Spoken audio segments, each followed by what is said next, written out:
BOE is the, Your mic on. Thank you. Good morning, everybody. This is well, it says Special Darien Board of Education, but is this a regular meeting or a special meeting? That should be a regular. Yeah, this is a regular meeting of the Board of Education's Finance Committee. It's Thursday, September 21st, and we're just after 8. Sorry for the delay. The first item on our agenda is review of the fiscal year 2023 year-end financial report. Mr. Rudolph. So this is the year-end unaudited financials for fiscal 23.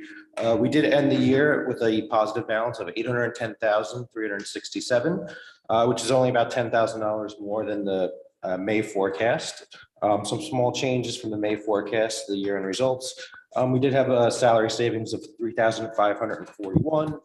These were largely in non-certified positions, weight room, money in RC11 and elementary intramurals. Substitutes came in under budget by a little over $7,000. All the smaller operating and equipment accounts accumulated a savings of $14,232. Those would be in the areas of textbooks, resource materials, consumables, teaching supplies, professional development, dues and fees, some maintenance supplies and library materials in areas like that. Facility rentals were $1,300 less than anticipated. Utilities, which include heat, water, sewer, and electric, came in $229 greater than anticipated, essentially where we thought. Payroll taxes were under budget by a little over $1,600, so that's additional funding. Medicaid revenue exceeded expectations by $2,500. ELP revenue, tuition did decrease by a little over $1,000 as a student did get reclassified towards the end of the year as special education. Dental claims did increase by about $16,000, and then unemployment insurance came in slightly less. Overall, the general education RCs ended the year at a positive 102,913, and the special education RCs ended the year at a positive 707,454. So in total, again, 810,367. I did want to highlight of the 810,000, 734,000 related to the additional excess cost money that was a product of the lower threshold and then the higher reimbursement rate. Stripping out that, we ended the year with about $76,000, 0.07% of the budget. Wow. So repeat that again. So $76,000. Well, actually $75,830 or 0.07% of the budget. So while not all of it was spent on what we anticipated spending it on, because we did add the director of mental health, the security, and the board approved all those transfers. We did essentially spend what we asked for. And then the money that is the excess was really a higher reimbursement rate than we thought. Wow. No, I mean, I think that's an incredibly important point as we go into each and every budget season. Over the years, we've run pretty large surpluses over, general ed, well, throughout the budget, but more balanced, let's say, between the two sides of the budget, our school budget. So again, to our partners out there who should be watching this meeting, 0.07%, 7 basis points we're basically talking about. So. Right. And so even when you include excess costs, it was 0.73%, so still less than 1% of the total budget. It's 73 basis points. Okay. But yeah, let's make sure that gets out far and wide. And again, we did add numerous new initiatives, but did it within the scope of our existing budget. Correct. So the board approved transfers, whether it was from underused enrollment sections or budget control or salary savings or whatever it might be, but it stayed within the scope of its appropriation. And I don't mean to give a precursor, but we don't have that kind of flexibility in this fiscal year due to a number of reasons, which we'll hear about in a bit. So, yep. No, thank you. There were some accounting adjustments, or and maybe just give a very broad overview of those, just to explain what that section of the presentation is. So at the end of the year, we try to balance out all our accounts, and so there's usually some smaller accounting adjustments which stay within broad category. So those are like superintendent adjustments. And those could be that maybe something's more appropriately classified in one account or the other. It could be that, a school preferred to have a certain type of material that wouldn't be necessarily consumable. It would be a replacement of a textbook or something like that. And then for special ed, if you have some certain type of agreements, sometimes a portion of it's coded to transportation, sometimes a portion of it's coded to tuition. But when that settlement's actually finalized, depending on how it could be that you need to move to tuition or vice versa, you need to move a portion of that to transportation, but it all stays within the appropriation. Okay, and so incredibly outlined in full detail as well. Okay. So I guess that goes to the next item on the agenda, unless there are any questions. I'm sorry. I just want to ask like a more forward thinking question. Is there any takeaways from this past fiscal year, like moving forward, that you think you'll adjust or think about? Sure. So this was a little bit of a different fiscal year. I mean, we started with a larger balance because our enrollment projections were largely off. And then, we had to pivot because the board made decisions about things that they wanted to add. And so I think just updating the board and making sure that they know about what, where the good things are happening and then where maybe the not so good things are happening financially, and so that they can make informed decisions about whether or not they want to make those choices. I want to reflect back on the RTM's finance and budget meeting that I attended when they were talking about the not excess appropriation, the reserve, which they ended up cutting out of the town's budget. It had nothing to do with us, full disclosure. But one of the points I made in previous years that we had a tremendous amount of turnover, and we had extraordinary things happen in the wake of COVID, and a lot of the grants and such. And one of the messages I gave them, at that meeting was, don't expect the flexibility within the budget this current budget year, the fiscal year 24, that you've seen over the past few years. So again, I don't mean to call that meeting out, but this is going to be a theme going forward, which we really have to get out there far and wide in terms of why we're dealing with specific things. We cut things from this fiscal year budget that we've had for years. You just outline budget controls, so we've done what I think the community has supported, and that's, run a tighter budget, for the last 3 or 4 years. But we're getting to that point where we're really tight. So we're not going to find, budget control, a few $100,000 to use, even with the smaller class, smaller enrollment. So. The other thing is also, staff turnover historically. Yeah. Oh, yeah. Good. Significant staff turnover. And when we talked to the next budget report for the start of the year, while we did have a number of teachers turnover, the trajectory is going down. So in fiscal 23, we had over 70 teachers turnover. And so sometimes when you have that builds in some savings, it gives you a little bit more flexibility. As you try to, retain people, and retention becomes a bigger theme, those turnover savings will start to slowly go down. Yeah, and again, that's something we've signaled in the last budget cycle. We worked hard on the teacher contract, and we're currently working on a administrative contract. But one of the big things was recruitment and retention, and that is clearly playing out in the numbers this year as well on the turnover front. So again, I know in this town we say it, but let's just continue to highlight these trends. I'm sorry, did you have something else? No, that's what I was going to say. He said it. So. Okay, thank you. So we'll go to review July. John, sorry. Oh, sorry, Denny. Quick question. Rich, you mentioned we're under 1% in our overall budget, including excess cost reimbursement. How do other towns in our area or our DERG correlate to that? Sure. So like Westport, for example, they were over 1%. Norwalk was over 1%. They do have a non-lapsing account. So if you're within 2%, you can carry those funds over. Typically districts, go anywhere from 0.75% to, 2 to 2.5% return. Okay, thanks. That's a great point. Let's just also highlight that these funds the surplus goes back to the town. Okay. So we start with a clean slate as of July 1.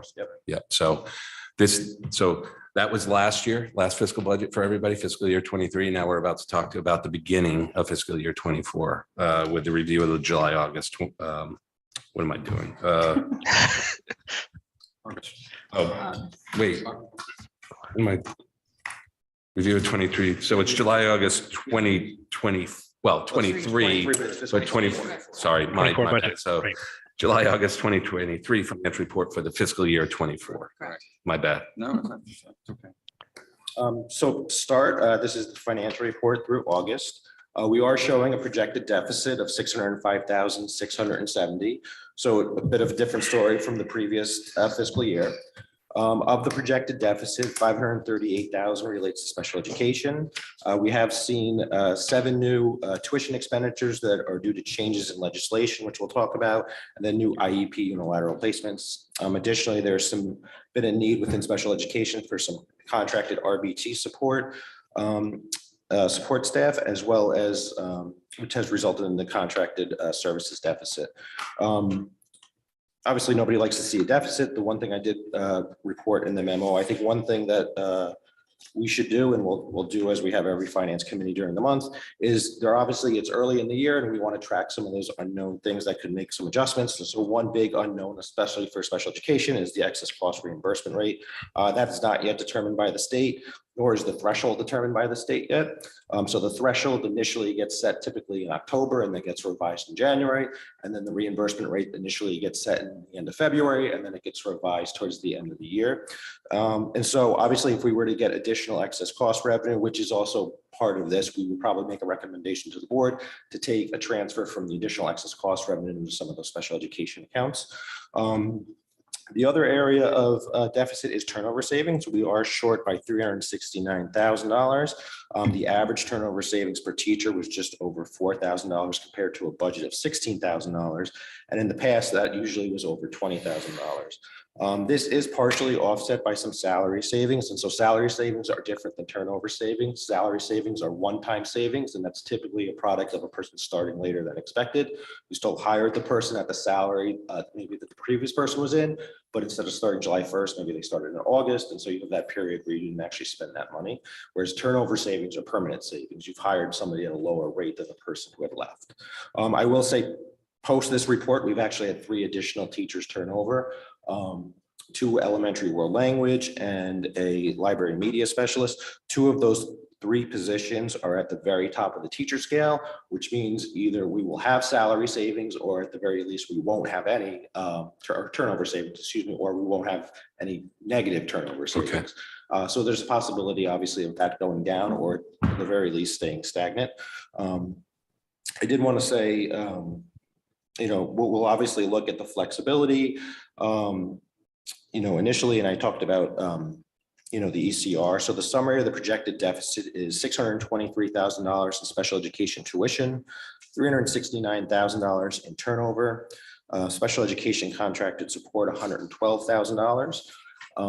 Some of these we'll talk about a transfer, but we had a 20% increase in the price point for rental of the ice hockey rink, and that results in just under $10,000. We have savings because we had 1 elementary class section less than anticipated, so that's a savings of $60,000. We have salary savings, which I mentioned earlier, $58,000. We have savings from unaffiliated nurse compensation of just over $52,000. We do have health insurance savings due to some census changes, and again, the vacant position at the elementary school of a little over $104,000. Because of some of the anticipated increases in expenses within special education, we are forecasting a higher amount of ECR coming back to us of $194,000. That is forecasted at the 70% reimbursement rate and the threshold that we had set. So again, if the reimbursement rate goes up or the threshold goes down, that number can fluctuate. So it's basically 2 variables there. Right, yeah. Those are the 2 big Yeah. variables. Huge variables and unknowns. We did generate additional Darien summer school revenue. It was actually the highest amount of revenue summer school has made Great. in its history. And so that's another $22,000. Currently, only 1 school, which is typically the pattern, which is Holmes, is running elementary intramurals. And so there's some salary savings there. The student accident insurance did come in at a renewal of just under $4,000, better than expected. ELP tuition is to the positive just over $2,300. And again, that could also fluctuate. We could get more kids in, which would bring that number up. Some of those paying students could be classified as special education, which could also bring that number down, depending on how that happens. So in total, it's $605,000. So the breakdown is the general education RCs are a deficit of $67,304, and then special education RCs are a deficit of $538,366. To go, Can I just point out that just given the deficit, we included this. This is all included in the narrative that Richard's gone through, but we included the summary part of it. First of all, that's not normally part of what we would do, but given we're at that number. Yeah, that's what, page 2? About 1 to 2. Yeah. So just going through the RCs, we do have $23,000 of salary savings, and that is associated, it's attributed to the late start for the new assistant principal there. We have $10,000 in salary savings at Middlesex, and that's attributed to the late start for the assistant principal there as well. A little over $60,000 in salary savings at Holmes, and that is due to a lower than anticipated enrollment in first grade. We have a little over $5,000 in salary savings from the late start of the new assistant principal at Oxbridge. In RC 11, we have a pending transfer for the board's consideration, but $61,800 in salary savings from a vacant athletic trainer position. You'll recall when the board made some budget reconciliations in May, we recommended contracting out one trainer at that time. So we are now actually recommending contracting out the second trainer. The relationship between the organization and the athletic department has been very good, and the services that they have provided have been very good. And it's also a financial savings to the district to go in this direction. So, one of the transfers that you'll see is the recommendation to take all the portions that are attributed to that position and then transferred into a contracted account. There's also $8,000 in salary savings associated with only Homes running elementary intramurals. We are forecasting, again, that $100,000 deficit in athletic trainers, which would be offset by the salary savings, insurance, and payroll taxes and associated benefits for the vacant position. We do have a deficit in interscholastics of $9,594. The rental cost did increase by 20%. We did have the athletic director reach out to Sono and Chelsea Piers, which are nearby ice hockey rinks, to see if there was a price point difference. They're actually now in line with Twin Rinks, which is Go figure. which is why I think that rate actually ended up going up. It's called an oligopoly, I think. So there is a recommended transfer to cover that deficit for the board's consideration. RC 18 turnover, as I mentioned, fell short by $369,000. We did have savings for administrator turnover of just over $44,000. And there were 7 administrators who contributed to that turnover savings that changed over this year. Non-certified savings, it's very low. We don't have steps like the teacher contract, so it's not typically an area where you'd get, but we did have 5 turnover and a savings of a little over $12,000. And then teacher turnover savings was $246,000, and we had 59 teachers turnover. It's now actually 62, as I mentioned. We had 3 turnover. That is less than the previous years. The trajectory of the number of teachers turning over has declined, but so has the savings associated with replacing those teachers. So in total, turnover savings across those 3 categories was just over $303,000. Contract support shows a positive balance of $52,000, and that is due to lower anticipated salary increases for unaffiliated employees and nurses. In RC 19, we have a projected surplus of $7,000, and that's just due to the delayed start for the new coordinator of instructional technology, who just recently started. I think it was this week or last week. RC 23, there is a deficit of $25,000 in consult services, and that's due to an increase in enrollment in a variety of classes. Again, that is partially offset by the fact that we collected more revenue than expected by over $47,000. And so there's a transfer for that. And if you recall, last year we had something similar where revenue exceeded expectations. And so we needed to make that. It's really an accounting adjustment, but it does cross broad categories. In RC 24 special education, consult services shows a projected deficit of $112,000. There was a need within special education to contract for 7 RBTs, contracted support professionals. Tuition is forecasted at a deficit of just over $623,000. In late May, the legislature did pass a new law extending the age of services for school districts to support children from 21 to 22. And so that legislation did create a unfunded mandate of $220,000. And then we had 1 IEP placement in September and then 5 unilateral placements to start the year. And so those are all what have contributed to the projected deficit. We did want to highlight a shift in FTE because it does cross RCs. There was a shift of 3.6 paraprofessionals from ELP to RC 24 special education to support the DLC class at Oxbridge. Excess cost is budgeted at $2.6 million at a projected reimbursement of 70%.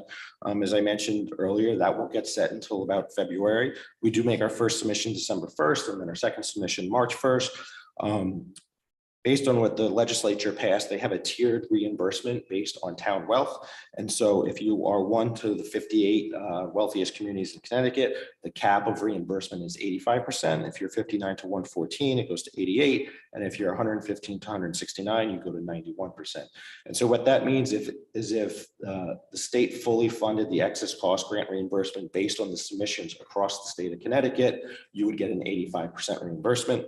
It is incredibly unlikely that the state fully funded what will be submitted across the state. It essentially hasn't happened in over a decade. Then they will lower the reimbursement rate proportionately across the different tiers.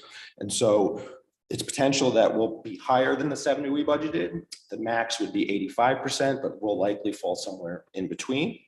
Again, we won't find that out until the state sets the reimbursement. Hey, while you're there, I know, is it okay if Yeah. we stop there, because this is a complex and interesting, and by the way, lining this all out like this is hugely helpful. So this is the first time you've done this, I think, at least not on paper, not verbally. So again, you bookended it, right? So it's at least 70% reimbursement, 194,518, and on the high end, if it was fully funded, 611, Correct. which would come in and cover the current Correct. deficit. Okay. That also assumes that our threshold is exactly correct. Yeah. So if our threshold is, if the threshold is set lower, it could actually be more than, and it is at 85%, we could actually get more than 600. If our threshold is too high and it's 85%, it could be like a mixture of both. So really the two variables that we have to think about are what's the reimbursement rate by the state and what the threshold is going to be. Both can generate significant funds for the district. Okay. Do you have any crystal ball sense of what direction the state is heading, or absolutely no clue right now? So for the reimbursement rate, it's all a product of what all districts throughout Right. Connecticut submit to the state. So what ends up happening December 1st, everybody makes their filing. Some districts like us will file more because we've had unanticipated expenditures. Some districts might file less because Right. maybe they've had less expenditures.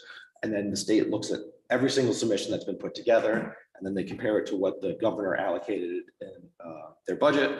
If it's more or less, it's typically more, and then they start making that adjustment down. Mhm. The legislature did put more money in the excess cost grant this year as compared to previous years, which is why it's likely to probably be better than 70%, but it'd be highly unlikely that it would hit that 85%. And in terms of the threshold, has that been relatively static, or what's the history So of that? the threshold is spent based on what you've spent in the previous year. And so what ends up happening is we have to submit a state report that's due September 1st. It's called the EFS report. And so every district in Connecticut has to submit that report. It's a very complicated, time-consuming report. They take that and then it gets audited by an outside auditor. And so once they have that, they set the preliminary rates in October, and then audits are required to be completed by December 31st. And so that's why in January, you get that kind of like adjusted threshold. We did spend largely what we thought, so I'm thinking that it'll probably be relatively close, but we probably won't know until like late October. Sorry, and where did reimbursement come last fiscal year? So we got 73% Yeah. above the 70, but our threshold ended up being much lower than we had anticipated. So that's where we built the majority. You've done an awesome memo outlining the 3 dimensions of, or 2 dimensions at least, of excess cost. Can you throw that in the pack on the website as part of, just as a reminder of how complicated it is and difficult? When you say on the website, Just on I'm sorry. Oh, not- Yeah, as part of the discussion of this meeting, if that's okay. Because we've gone in such detail about excess costs. So the other thing I just wanted to follow up on this before you move on is new legislation extending age of services to 22. One IEP placement, 5 universal placements. Is the new legislation just tied to the extending the age of services? Okay, so the rest there was no new legislation. No, the rest are just unanticipated expenditures. The new legislation, the anticipation when the budget was done and settled with was a student who was 21 was done with Darien. Now they have until 22, and so now you have to pick up that expenditure. So had that legislation not passed, instead of the 623,000, you'd be at 400,000 instead of the 600. Does this go into excess cost reimbursement at all? This formula? Okay, so And it's how many students did that affect? One. okay. Is that, could that be considered an unfunded mandate? yes. Okay. Yeah, he said. Yeah. I have a couple questions. So the extending the services to 22, that I just want to make sure that I understand it correctly. The student turns 22 in the academic year, but they are allowed, like, let's say their birthday is in January, they can finish the school year, right? Okay, so even it's 22 plus 4 months of graduation. Okay, thank you. And then just regarding the placements, I don't remember that being in here, but I find it extremely helpful. So if that's a new trend, I think that's great. And I can hope that that is a component of the special education update as we move to an update instead of review later in the fall. And I'm curious about how it ties back to our review of curriculum. For the paraprofessionals moving from ELP to special education. Katie, what do you mean by that? Oh, tie back to just curriculum? as we talk about curriculum, I remember we were talking, sorry, I don't want to go off on a tangent. I know Yeah, we this is kind of are, finance. but let's maybe follow up after. Well, I Yeah. just, fine. Is that I'm happy okay? to follow up. I just, All right, okay. it comes up here, it doesn't come up in other places, so that's fine. I mean, if you want to summarize it quick, go ahead. Yeah, just in that, one of the ways we review curriculum is looking at how our students are doing. Are we having increases in SRBI and tiered services? Does that mean that we need to go back and look at things? That's all I meant. Perfect. With regards to the paraprofessionals, these paraprofessionals are moving out of the ELP program entirely into the K-5. You had mentioned they were in DLC. So currently, they were removed from ELP to support students who were ELP students who transitioned into the DLC at Oxbridge. Okay. And so the expectation from Shirley is obviously ELP students are a little bit different than K-5 because they matriculate into the program over the course of the year. Whereas kindergarten, you typically start in August and you carry through for the year.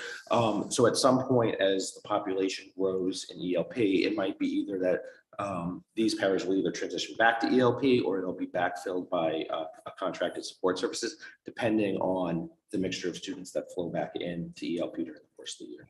You also have birth to 3 kids, probably 11 of them thereabouts. You're going to transition in. So we normally have 2 to 3 paraprofessionals in an ELP class. Normally, we're functioning right now at 1.5 given enrollment, but we fully anticipate putting them. Okay, so even with this move, the ELP is staffed adequately as far as Based on the current paraprofessionals. enrollment. Yeah, and then as that enrollment changes, Changes, so you might see a might shift back. okay. So it could be that in January, as an example, 3.6 FTs that you've seen shift here, it might end up being that one shifts back or a contracted server shifts there. It depends on, how the enrollment plays out. Okay, and that wouldn't leave the students who have moved on into the other programs K-5, that wouldn't leave them at a deficit, the shifting back and forth? It would probably be backfilled by one of those contracted RBTs. Okay, So it just kind of depends on when that happens. Got it. Post-date. thank you. John, Okay, question? so you're going to go down. Oh, go ahead. Oh, sorry, Dan. No, thanks. Rich, question on the IEP placement and the unilateral placements. Is this number baked into receiving excess costs from these students, or is that still yet to be determined? The IEP placement is. Okay. So that's the net, not the gross? Correct. Okay, thank you. Anything else, Danny? No. Okay, so we'll go down. I guess we're RC 25 now. So RC 25 health insurance is a positive balance of 110,000.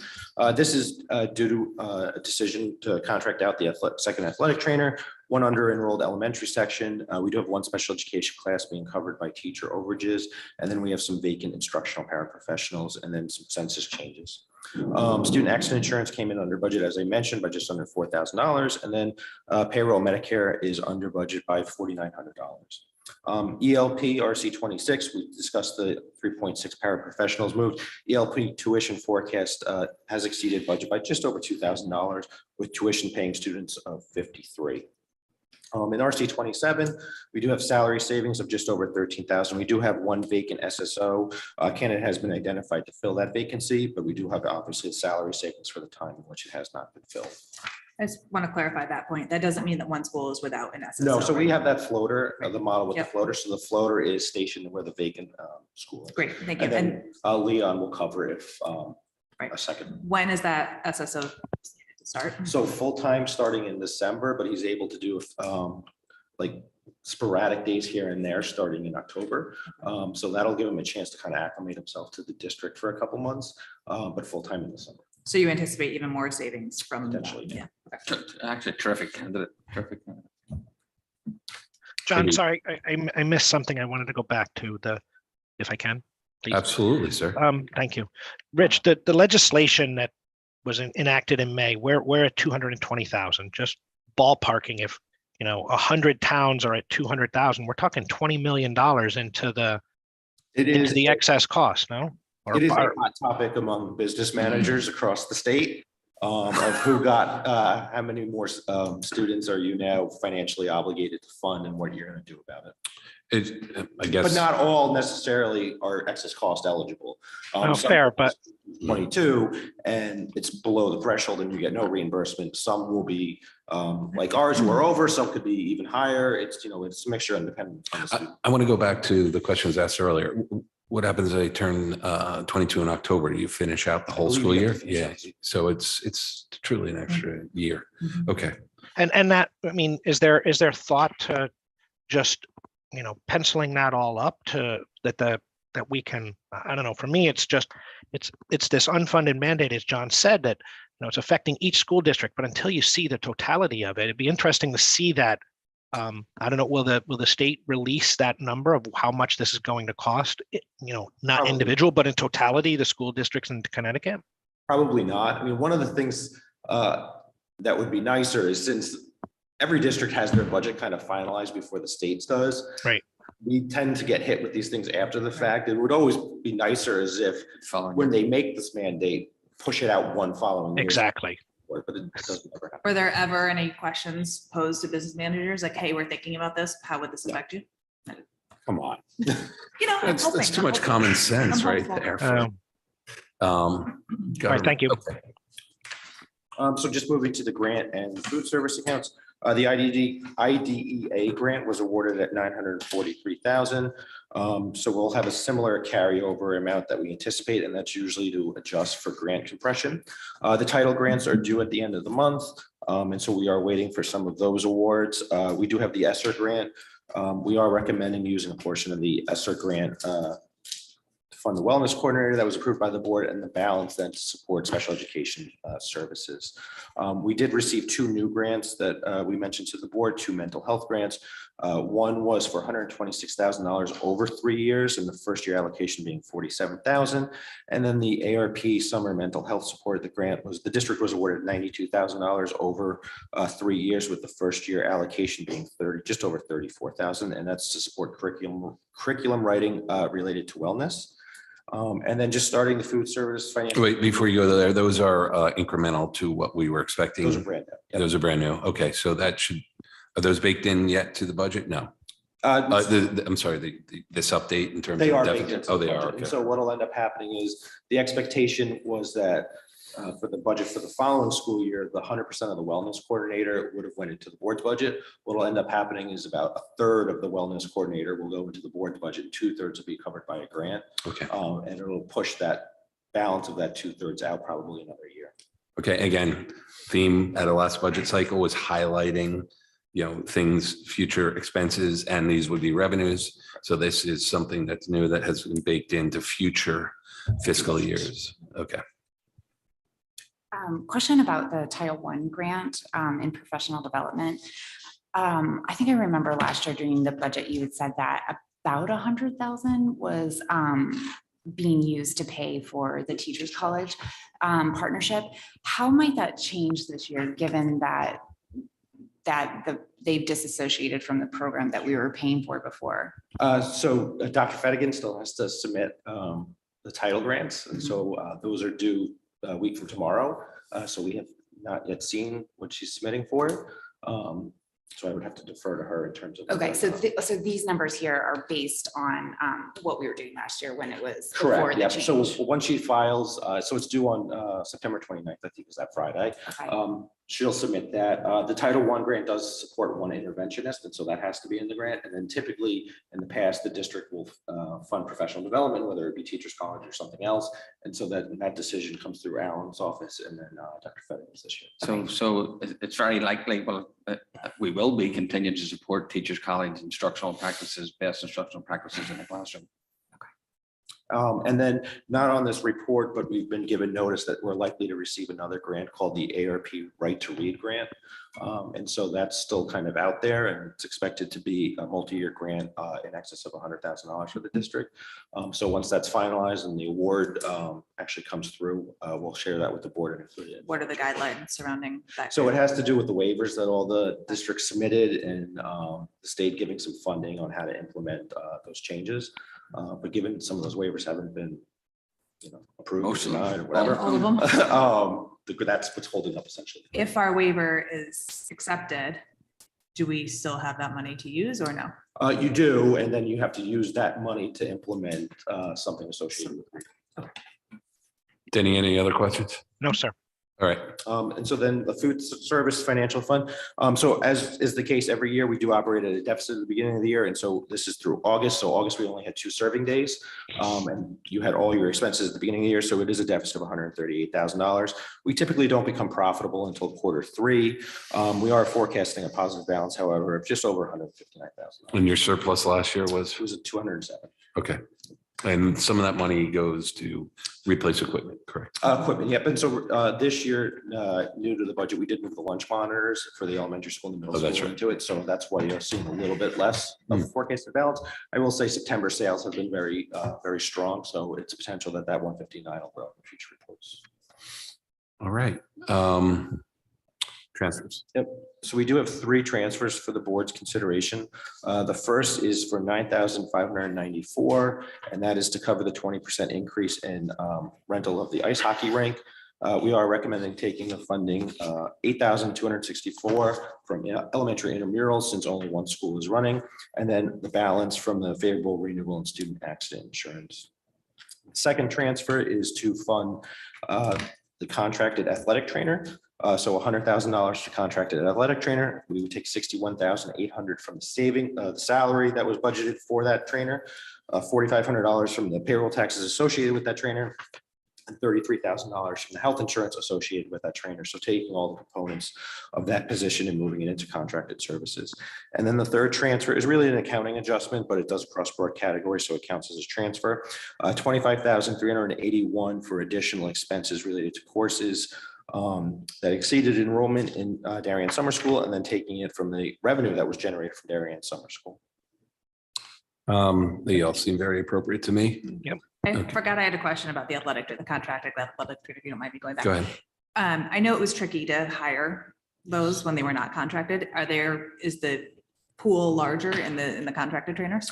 So the pool isn't hard? necessarily larger, but the benefit for them is they can have individuals who do like multiple accounts, right? Okay. And so then they can cycle those people in here. The relationship with Evolution, which is a Darien-based company, provides us the ability to get people here relatively quickly because they're in town already.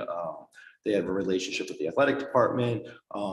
And it's been worked out very well. I know Chris has been very, very happy with the first contract athletic trainer, and the organization's been very flexible in terms of providing. Yeah, I was going to say the flexibility is awesome because if somebody's sick or So if can- somebody's sick, the benefit They is send somebody they send else. somebody else, whereas if it's our employee and somebody's sick, then Right. you're stuck. with that person. Okay, great, thank you. Okay, so just to be clear, we're all okay, kind of recommending the transfers to the full board. Okay. I do want to reiterate again, this is a different budget year and we have different constraints this year. And I'll just, that's why I think the board, at least from my standpoint, is also discussing other potential revenue sources. We're very early in those discussions and who knows if they'll pan out and get board support. But again, I think based on the efforts that we've made, even the Board of Finance, when it reduced the increase a few years around COVID, we've really gotten this budget to within 7 basis points, at least in the last fiscal year. So I just want to highlight that for future discussion because, as Rich points out, we may have to at some point seek a special appropriation from the Board of Finance and the RTM. Right now is not the time. We got plenty of time, but probably early, if your forecasts continue to roll forward and it was a significant balance, probably be talking January Between time. January and March. March, is the okay. timeframe you'd want to consider. So ironically, we'll be in the midst of budget talks for the next fiscal year, which is always fun because we're trying to run things in parallel. But that's I'm sorry to just reiterate, but trying to increase transparency, communication, and the fact that we are looking forward, and this should not come as a surprise to anybody. Yeah. With that, Well, I'd also just state the obvious, that, you know, what was returned to town, a big chunk of that is from special services, and what we're deficit on now is special services. that's a great point. Yep. Dr. Hadley. Great point. So with that, do we have any public comment? Good morning. Would anyone present like to participate? Seeing none? There are no raised hands online. Awesome. So can I get a motion to adjourn? Thank you. Sarah, thank you. Thanks,